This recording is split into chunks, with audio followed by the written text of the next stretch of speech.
Assalamualaikum warahmatullahi wabarakatuh. Perkenalkan, nama saya Gir Juniri, PP 19-1084-1002. Pada kesempatan kali ini, saya ingin mempresentasikan hasil penelitian saya yang berjudul Implementasi Peraturan Daerah Kabupaten Rejang Lebong Nomor 4 Tahun 2018 tentang Manajemen Pencegahan dan Penanggulangan Kebakaran.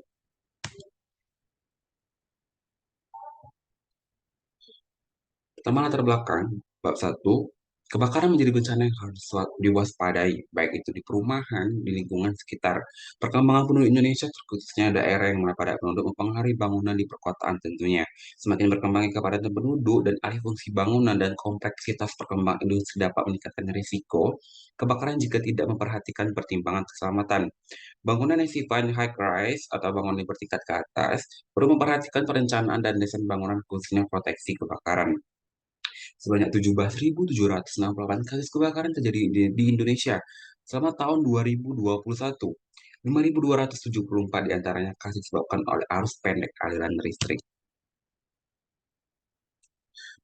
Alasan pemilihan lokus, kenapa peneliti memilih penelitian di Kabupaten Rejang Lebong? Pertama, sebanyak 26 kasus kebakaran terjadi di Kabupaten Rejang Lebong selama tahun 2022. Sebanyak 278.793 penduduk, terbesar kedua setelah Kota Bengkulu.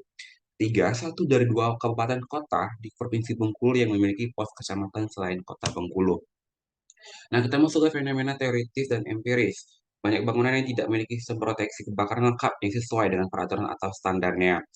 Masih sedikit program atau inovasi yang dilakukan oleh Dinas Pemadam Kebakaran Kabupaten Rejang Lebong, baik itu pencegahan dan penanggulangan kebakaran dan relokasi dan refocusing anggaran karena pandemi COVID-19 sehingga sedikit program kerja yang dilaksanakan khususnya program pencegahan. Nah, surat edaran Bupati Rejang Lebong nomor 800 garis miring 201 garis miring B1 garis miring 2022 perihal kewajiban OPD dan setingkatnya perguruan tinggi dan satuan pendidikan menyediakan alat pemadam api ringan atau kita kenal dengan APAR. Selanjutnya, kegiatan penyuluhan atau sosialisasi terkait kesadaran masyarakat atas kejadian kebakaran di lingkungan masyarakat masing-masing. Namun, kegiatan sosialisasi yang dilakukan bersifat undangan dari pihak eksternal, bukan dari program kerja dinas sendiri. Nah, tumpang tindih tugas pokok dan fungsi di antara aktor implementasi Perda tentang manajemen pencegahan dan penanggulangan kebakaran. Nah, ketentuan pasal 21 ayat 1 Peraturan Daerah Kabupaten Rejang Lebong nomor 4 tahun 2018 tentang manajemen pencegahan dan penanggulangan kebakaran. Dinas Pemadam Kebakaran Rejang Lebong membentuk pos pemadam kebakaran di tiap kecamatan. Pelaksanaan pembentukan pos kecamatan dari 7 pos sesuai keputusan Bupati Rejang Lebong nomor 180.411.9 tahun 2017 tentang pembentukan pos kecamatan. Baru 5 yang terrealisasi dan 2 belum terrealisasi. Nah, berdasarkan hal tersebut, fenomena teoritis empiris yang peneliti uraikannya latar belakang, maka peneliti mengangkat rumusan masalah bagaimana implementasi peraturan daerah Kabupaten Rejang Lebong nomor 4 tahun 2018 tentang manajemen pencegahan dan penanggulangan kebakaran, yang mana penelitian ini bertujuan untuk mendeskripsikan dan menganalisis implementasi dari peraturan daerah Kabupaten Rejang Lebong nomor 4 tahun 2018 tentang manajemen pencegahan dan penanggulangan kebakaran. Yang mana penelitian ini bermanfaat untuk yang pertama manfaat teoritis dapat memberikan kontribusi bagi penerimaan administrasi publik ya, khususnya kajian dan konsentrasi kebijakan publik, yaitu implementasi kebijakan. Tentunya manfaat praktis bagi peneliti sendiri dapat mengaplikasikan keilmuan yang didapat selama berkuliah di jurusan administrasi publik, khususnya konsentrasi kebijakan publik. Yang ketiga, bagi lembaga dapat menjadi bahan acuan dan rujukan serta masukan terhadap instansi terkait, yaitu Dinas Pemadam Kebakaran dalam rangka implementasi kebijakan manajemen pencegahan dan penanggulangan kebakaran. Terakhir, ada manfaat praktis yaitu bagi pihak lainnya dapat menambah keasahan pengetahuan tentang pencegahan dan penanggulangan kebakaran. Nah, kita masuk ke bab kedua, eh, kajian pustaka itu studi penelitian yang relevan. Yang pertama ada dari Yelni Aprina dan Rahmadani Yusran tahun 2019 dengan judul implementasi Perda Kota Bukit Tinggi nomor 2 tahun 2015 tentang pencegahan dan penanggulangan bahaya kebakaran. Yang kedua ada dari Jasmine Tiara Putri Herman dan kawan-kawan pada tahun 2022 implementasi kebijakan penanggulangan dan pencegahan bahaya kebakaran di Kota Invasi Jakarta Selatan. Yang ketiga ada dari Nur Kaida 2019 dengan judul Kinerja Pegawai Dinas Pemadam Kebakaran dan Penanggulangan Bencana di Kota Makassar. Yang terakhir ada dari Ali YVE 2018 dengan judul Implementasi Pasal 231 Perda Kota Banjarmasin nomor 13 tahun 2008 tentang pencegahan dan penanggulangan bahaya kebakaran. Nah, maka dengan ini peneliti menggunakan teori yang dikemukakan oleh Donald Van Meter dan Carl Van Horn pada tahun 1975 atau teori Van Meter dan Van Horn yang kita kenal dengan 6 variabel yang dicetuskan oleh Van Meter dan Van Horn. Selanjutnya, di skema pemikiran ya, pemikiran pertama dari Undang-Undang Nomor 24 Tahun 2007 tentang penanggulangan kebakaran, kemudian turunan Peraturan Menteri Pekerjaan Umum dan Peraturan di bawahnya lagi ada Keputusan Bupati Rejang Lebong, Peraturan Daerah tentang Nomor 4 Tahun 2018 tentang manajemen pencegahan dan penanggulangan kebakaran. Kemudian peneliti mengangkat implementasi Perda Daerah Kabupaten Rejang Lebong Nomor 4 Tahun 2018 tentang manajemen pencegahan dan penanggulangan kebakaran. Peneliti menggunakan teori Van Meter Van Horn untuk menganalisis perda ini dengan enam variabel. Yang pertama, sasaran kebijakan, sumber daya, karakteristik organisasi pelaksana, komunikasi antar organisasi, sikap pelaksana dan lingkungan sosial, ekonomi, dan politik. Selanjutnya, definisi konsep ada 3 definisi konsep. Yang pertama, kebijakan publik, implementasi kebijakan, dan manajemen pencegahan dan penanggulangan kebakaran. Menurut Edward, kebijakan publik adalah apa yang dilakukan oleh pemerintah atau apa yang tidak dilakukannya. Sedangkan implementasi kebijakan adalah sebagai pelaksana keputusan kebijakan, biasanya dalam bentuk undang-undang, tetapi dapat juga berupa peraturan administrasi penting atau keputusan ataupun keputusan hukum. Yang terakhir, manajemen kebakaran, manajemen pencegahan dan penanggulangan kebakaran adalah manajemen pencegahan kebakaran untuk mengupayakan kesiapan pemilik atau pengguna bangunan dalam pelaksanaan kegiatan pencegahan dan penanggulangan kebakaran pada bangunan gedung. Nah, termasuk ke definisi operasional, sama yang saya jelaskan tadi, ini adalah turunan dari teori Van Meter tadi, 6 variabel dan beberapa indikator di dalamnya. Oke, saya langsung masuk saja ke bab ketiga, metodologi penelitian. Yang pertama, peneliti menggunakan pendekatan desain penelitian deskriptif kualitatif, kemudian peneliti menggunakan teknik pengumpulan data secara wawancara, dokumentasi, dan observasi. Yang ketiga, teknik pengumpulan data, yaitu teknik purposive sampling. Terus, peran peneliti itu sebagai instrumen utama, proses penelitian, perumusan awal, dan observasi awal. Kemudian ada unit analisis, lembaga, yaitu Dinas Pemadam Kebakaran Kabupaten Rejang Lebong. Kemudian teknik analisis data, yaitu reduksi data, penelitian data, dan verifikasi data. Kemudian ada teknik kehapsan data, yaitu triangulasi sumber data. Dan,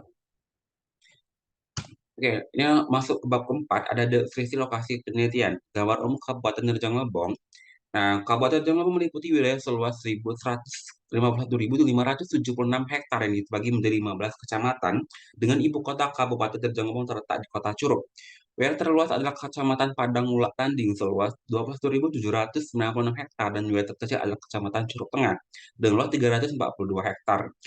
Dengan perbatasan utara langsung berbatasan dengan Kecamatan Lebong, selatan Kabupaten Kepahyang dan Pak Lawang, timur Kota Lubuk Linggau dan Kabupaten Musirawas. Yang keempat ada Barat berbatasan langsung dengan Bengkulu Utara dan Bengkulu Tengah. Nah, gambaran Dinas Pemadam Kebakaran Kabupaten Rejang Lebong.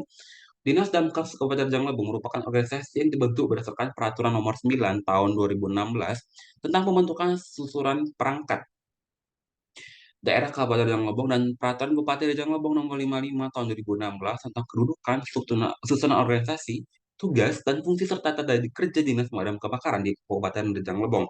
Dinas Pemadam Kebakaran Kabupaten Rejang Lebong merupakan dinas pemadam kebakaran tipe C yang merupakan unsur pelaksana urusan pemerintahan bidang ketentraman dan ketertiban umum serta perlindungan masyarakat urusan kebakaran yang dipimpin oleh seorang kepala dinas. Nah, bab 5, temuan dan analisis data. Nah, yang pertama ada variabel standar dan sasaran kebijakan dengan indikator jelas dan terukur. Hasil penelitian menunjukkan perda perda ini sudah memiliki standar dan tujuan kebijakan yang jelas. Dijelaskan di dalam peraturan tersebut yaitu terwujudnya kesiapan, kesigapan, dan keberdayaan masyarakat, pengelola bangunan gedung, serta dinas terkait dalam mencegah dan menanggulangi bahaya kebakaran. Kejelasan mengenai manajemen pencegahan dan penanggulangan kebakaran ini juga didukung oleh pasal-pasal yang ada di dalam perda tersebut yang mengatur manajemen pencegahan dan penanggulangan kebakaran. Kemudian ada keadilan. Setelah sudah berlaku adil di setiap target sasaran masyarakat tanpa pandang bulu, baik itu kegiatan, menurut Van Meter dan Van Horn, jika kebijakan tersebut sudah mencakup semua keinginan dan aspirasi masyarakat, dan dengan menerapkan kebijakan yang sama untuk semua pelaksana ataupun stakeholder, dapat dikatakan kebijakan diterapkan sudah berlaku adil. Kita masuk variabel kedua, yaitu sumber daya kebijakan. Dengan 3 indikator, pertama sumber daya manusia, Dengan hasil penelitian, untuk kuantitas sumber daya manusia di Dinas Pemadam Kebakaran Kabupaten Rejang Lebong dengan status C sudah memiliki jumlah yang cukup untuk melaksanakan kegiatan-kegiatan pencegahan dan penanggulangan kebakaran. Namun, untuk kualitas yang dimiliki oleh sumber daya manusia yang ada di dinas sendiri masih belum mumpuni dalam urusan pencegahan dan penanggulangan kebakaran sesuai dengan tugas dan fungsinya. Yang kedua adalah indikator sumber daya finansial dan biayaan yang menjadi hal yang sangat penting karena berkaitan dengan hasil tidaknya program yang dijalankan. Nah, dinas sudah maksimal dari segi operasional, namun untuk urusan pencegahan kebakaran dinas masih belum maksimal dari segi pembiayaan. Yang ketiga adalah sarana dan prasarana. Hasil penelitian menunjukkan dari segi kelayakan untuk SAPRAS sudah memenuhi standar kelayakan, namun dari segi kuantitas masih belum mencukupi. Selanjutnya, variabel ketiga ada karakteristik antar organisasi.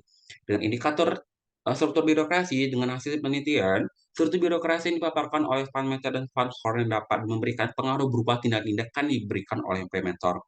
Nah, struktur birokrasi yang ada dan diterapkan seperti struktur organisasi yang bekas sekarang dan standar operasional yang ada di Damkar sudah berjalan maksimal dan efisien. Kemudian indikator kedua itu norma-norma dengan hasil penelitian. Menurut Valentine Van Horn, norma terdiri dari aturan yang ditetapkan dan juga norma yang berlaku dan berkembang dalam organisasi. Maka dapat disimpulkan indikator norma yang ada berlaku dalam pelaksanaan kegiatan pencegahan kebakaran sudah berjalan dengan baik. Terakhir ada indikator pola pola hubungan yang terjadi dalam organisasi. Menurut Van Meter dan Van Horn, pola hubungan yang terjadi di dalam organisasi akan berpengaruh terhadap arus komunikasi, yang mana tujuan-tujuan yang telah ditetapkan disepakati juga berdampak sehingga program-program yang dicanangkan ataupun yang ditetapkan akan mempengaruhi pelaksanaan kebijakan. Dapat disimpulkan pola hubungan terjadi di dalam internal dinas pemadam kebakaran sesuai dengan tarif parameter Padhorn belum berjalan dengan baik. Kemudian variabel yang keempat ada komunikasi antar organisasi dan penyelenggara kegiatan-kegiatan pelaksana dengan dua indikator. Pertama, komunikasi. Dengan hasil penelitian, berdasarkan proses komunikasi yang dilakukan oleh Dinas Pemadam Kebakaran Kabupaten Rejang Lebong dalam pelaksanaan manajemen pencegahan dan penanganan kebakaran, baik itu komunikasi internal maupun eksternal, dapat disimpulkan bahwasannya proses komunikasi yang terjadi belum berjalan maksimal. Mulai ada koordinasi, koordinasi yang dilakukan baik itu kegiatan-kegiatan pencegahan dan penanganan kebakaran sudah dilakukan dengan berbagai OPD dan setingkatnya dan di bawahnya. Namun dengan catatan, untuk koordinasi dengan urusan pencegahan kebakaran belum maksimal dan urusan penanggulangan kebakaran sudah berjalan dengan maksimal. Selanjutnya yang kelima ada variabel sikap pelaksana indikator dengan tiga indikator. Yang pertama respon implementator terhadap kebijakan dengan hasil penelitian, para aktor pelaksana merespon baik dan mendukung dengan adanya perda tentang manajemen pencegahan dan penanggulangan kebakaran ini. Namun dengan beberapa catatan harus lebih mendalami dan mempelajari isi perda lebih lanjutnya gitu. Kedua, ada pemahaman terhadap kebijakan. Proses pemahaman aktor pelaksana implementasi perda tentang pencegahan penanggulangan kebakaran sudah baik dan memahami sepenuhnya. Namun yang menjadi kendala ada ketika akan dilakukannya evakuasi dan proses operasi kebakaran, masyarakat masih ada yang tidak mengerti bagaimana seharusnya bertindak. Terakhir ada intensitas disposisi implementer. Dengan hasil penelitian intensitas dari disposisi implementer akan berpengaruh terhadap jalannya sebuah kebijakan. Lemahnya dari proses penerimaan pelaksana akan berdampak pada proses pengambilan keputusan dan sebaliknya, berdasarkan hal tersebut dapat disimpulkan bahwasannya aktor pelaksana kebijakan cenderung menerima dan terus berupaya untuk melaksanakan kebijakan dengan berbagai hambatan yang ada. Yang terakhir ada lingkungan sosial, ekonomi, dan politik dengan tiga indikator. Lingkungan sosial dengan hasil penelitian, lingkungan sosial dan pelaksanaan perda memberikan respon yang baik terhadap implementasi perda tentang pencegahan penanggulangan kebakaran ini untuk lingkungan sosial, kemudian lingkungan ekonomi, kondisi ekonomi masyarakat yang sekarang sulit untuk melaksanakan apa yang telah ditetapkan di dalam perda ini. Tentunya ada lingkungan politik kebijakan dan implementasi perda nomor 4 tahun 2018 tentang manajemen pencegahan dan penanggulangan kebakaran belum sorry sudah berjalan dengan baik. Kemudian kinerja kebijakan. Nah, implementasi perda tentang manajemen pencegahan dan penanggulangan kebakaran sudah berjalan, namun belum berjalan dengan baik. Hal ini disebabkan oleh belum maksimalnya dari segi sumber daya manusia, finansial, dan sarana dan prasarana. Pola hubungan terjadi, baik itu komunikasi, koordinasi internal dan eksternal, dan kondisi lingkungan kebijakan, khususnya lingkungan ekonomi masyarakat, belum bisa mendukung sepenuhnya jalannya perda ini. Adanya kendala-kendala di atas mengakibatkan implementasi perda tentang manajemen pencegahan penanggulangan kebakaran ini belum berjalan dengan baik.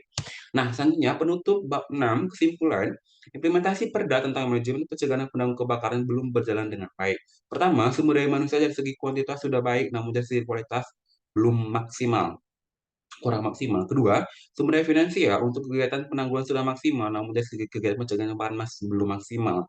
Ketiga, dari Sapras, dalam mendukung jalannya Perda juga mengalami kendala dari segi kuantitas yang masih sedikit. Keempat, pola hubungan dan komunikasi terjadi di internal damkar masih belum berjalan dengan baik. Hal itu ditandai dengan masih ada yang ego bidang masing-masing dan ego pribadi. Kelima, koordinasi dan komunikasi internal masih belum berjalan maksimal. Hal ini ditandai dengan kegiatan-kegiatan di urusan pencegahan masih belum berjalan intens dan belum ada inisiasi dari dinas sendiri, khususnya dari urusan pencegahan kebakaran. Keenam, lingkungan ekonomi masyarakat sebagai target sasaran dari Perda ini belum maksimal karena kemampuan ekonomi masyarakat menengah ke bawah dan tidak mampu menyediakan kebutuhan apa yang telah ditetapkan di dalam Perda ini. Nah, ini menyarankan yang pertama, peningkatan sosialisasi Perda kepada masyarakat lebih dimasifkan nanti karena memang Perda ini untuk kemaslahatan bersama. Kedua, inovasi-inovasi perlu dihadirkan dalam urusan pencegahan dan penanggulangan kebakaran. Ketiga, peningkatan skill pegawai baik dari soft skill ataupun hard skill melalui pendidikan dan latihan tahun tingkat.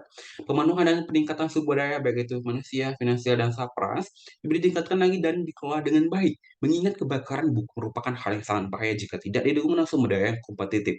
Kelima, memperbaiki pola hubungan dan interaksi yang ada di dalam keseharian dinas pemadam kebakaran dengan cara menurunkan ego-ego pribadi yang bisa menjadi hambatan. Selanjutnya, memastikan komunikasi dan koordinasi baik itu internal di Disdamkar, antar bidang dan antar individu dan eksternal di Disdamkar. Selanjutnya, untuk pemerintah daerah, membuat aturan turunan seperti peraturan bupati untuk memaksimalkan kinerja kebijakan tentang manajemen pencegahan dan penanggulangan kebakaran. Terakhir, ada untuk pemerintah daerah juga, meningkatkan pembiayaan untuk di Dinas Pemadam Kebakaran Kabupaten Rejang Lebong karena memang urusan kebakaran ini harus dalam kondisi yang prima baik dari segi pegawai maupun sarana prasarana yang tersedia. Itu hasil presentasi saya. Banyak maaf kalau kurang saya mohon maaf. Assalamualaikum warahmatullahi wabarakatuh.